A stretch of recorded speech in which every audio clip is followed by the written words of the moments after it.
Penalti nga mga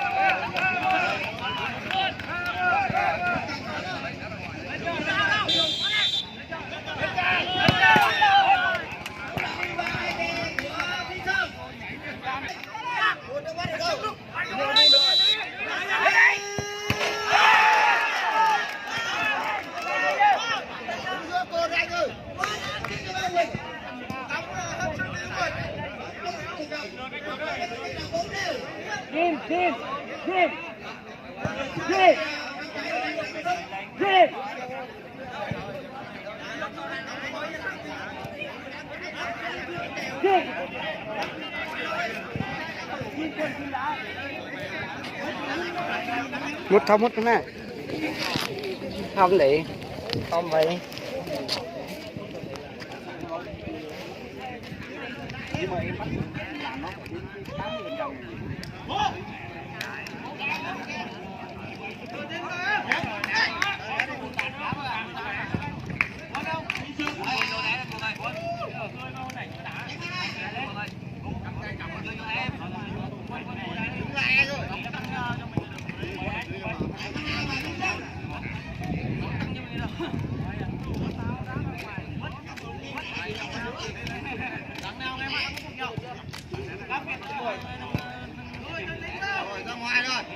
Rồi, cô chú ý rồi.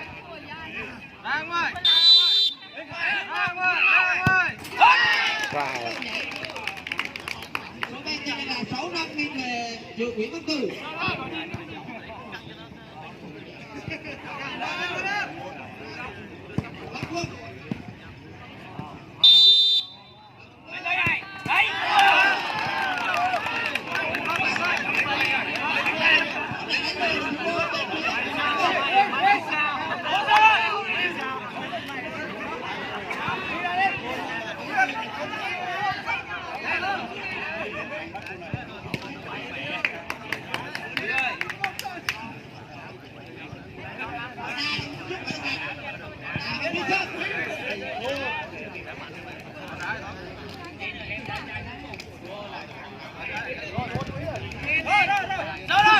Nhìn mặt mày nó đứng rồi, nó đứng đây là nó